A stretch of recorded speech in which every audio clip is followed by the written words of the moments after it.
ஆண்டவர் உங்களை ஆசீர்வதிப்பாராக. நம்முடைய வாழ்க்கையில் நாம் நினைக்கிறதெல்லாம் நடந்துக்கிட்டே இருக்கிறது. நமக்கு மிகுந்த மகிழ்ச்சி, சந்தோஷம். ஒவ்வொரு நாளுமே நம்முடைய நினைவுகள் என்ன அப்படின்னா, எப்படியாவது நம்ம நினைக்கிறது அல்லது நம்ம முயற்சி செய்வது அல்லது நம்ம எதிர்பார்ப்பது எல்லாம் ஏதாவது ஒரு விதத்தில் நடக்கணும் அப்படின்னு நினைப்போம். ஆனால் சில காரியங்கள் பல ஆண்டுகளாகவே நமக்கு தடையாகவே இருக்கும். கடைசியில் நமக்கு ஒரு முடிவுக்கு வரும், இதுக்கு நமக்கு என்ன இல்லை, பலன் இல்லை, நமக்கு இதுக்கு முயற்சி செய்ய முடியாது, தோற்று போவோம். அப்படிலாம் நம்ம விட்ட காரியங்கள் நிறைய இருக்குது. சில காரியங்கள் நமக்கு, ஆனால் நமக்கு அது தேவை. குடும்பத்தில் சமாதானமாய் வாழணும்னு நினைப்போம். ஆனால் அந்த சமாதானத்துக்காக நாம் எடுத்த முயற்சிகள் எல்லாம் பல முறை தோற்றுருக்கலாம்.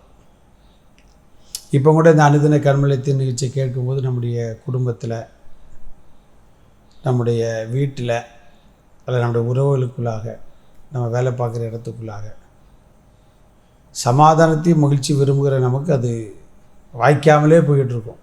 அதில் குடும்பத்தில் ஒரு காரியத்தை ஒரு அமௌண்ட்டு நம்ம சேர்க்கணும்னு நினைப்போம், அல்ல ஒரு இடத்த வாங்கணும்னு நினைப்போம். அதெல்லாம் நமக்கு முடியாது. யார் நமக்கு உதவி பண்ணுவான்? எத்தனையோ வருஷமாக நினைக்கிற மாதிரி நடக்க மாட்டேங்க. கடைசியில் நம்ம ஒரு முடிவுக்கே வந்துடும், சரி வேண்டாம் பார்த்துக்கலாம் அப்படிங்கிற ஒரு முடிவு. சில நேரம் திருமண காரியமாக கூட இருக்கலாம், வீடு வாங்குகிற விஷயமா, வீடு கட்டக்கூடிய விஷயமா, ஏதோ ஒரு காரியத்தில் நம்முடைய இருதயம் துவண்டு போகும். ஆனால் தேவ பிள்ளைகளுக்கு ஒரு உறுதியான நம்பிக்கை எப்போதுமே இருக்கணும். நமக்கு இந்த பிரசங்கம் கேட்கும் போது இருக்கிற நம்பிக்கை, நம்ம பிரதிகூலமான சூழ்நிலைகளை சந்திக்கும் போது நம்ம விட்டு அது எங்கேயோ போயிடுது, போகக்கூடாது. ஏன்னா வேதம் ஒரு காலம் என்ன செய்யாது, மாறாது. அது நிச்சயம் அது நிச்சயம் நடக்கும். ஏன்னா வானம் பூமி ஒளிந்து போகும், ஆனால் என் வார்த்தை ஒழியாது அப்படின்ட்டார். அப்போ அவர் வார்த்தை என்ன சொல்லியிருக்கிறாரு கேட்போமா?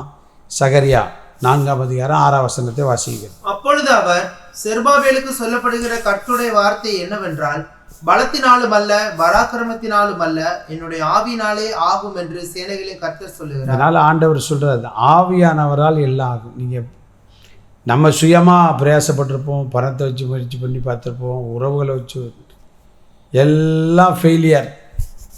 அதனால் இன்றைக்கி ஒரு புது மனுஷியாக மாறுங்க. ஆவியானவர்கிட்ட ஒப்பு கொடுத்துருங்க. ஆவியானவரை நீங்கள் பார்த்துக்கிடுங்க, நான் எல்லாத்திலையும் நம்ம சூழ்நிலையில் ஒத்துக்கிட வேண்டியதான். எல்லாம் பார்த்து ஒன்றும் முடியலை, என்னால் ஒன்றும் முடியாது, நீ இருந்தால் கிரியேஷன் அவர்கிட்ட கொடுத்தாச்சுன்னா, அதாவது முடியாதவைகளும் முடித்து தருகிற சிம்சோன் வாழ்க்கையில் பாருங்கள், அவன் சாதாரண ஆள் தான்.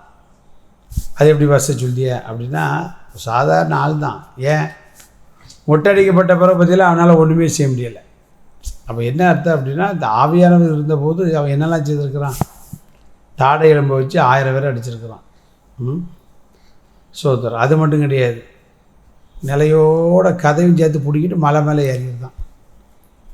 புது கயிறு கெட்டுனா அது அறுந்து போகுது. அவன் 300 நரிகளை பிடிச்சாவனா பாருங்கள்.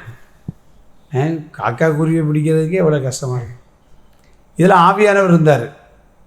மொட்டை அடித்து திரும்ப முடிவடைந்து திரும்ப ஆவியான நிரப்பின போது அந்த 2 தூணையும் ஒரே தனிப்பட்ட ஒரு மனிதனை சாச்சான். அதான் ஆவியானவரால். அதனால் நடக்காததும் நடக்கும். எப்போ நம்ம வாழ்க்கையில் ஆவியானத்தை ஒப்புவித்தாச்சுன்னா எவனும் நம்ம ஜெயிக்க முடியாது. நாம் எதையும் சாதிக்கலாம். சந்தோஷமாக இருங்க.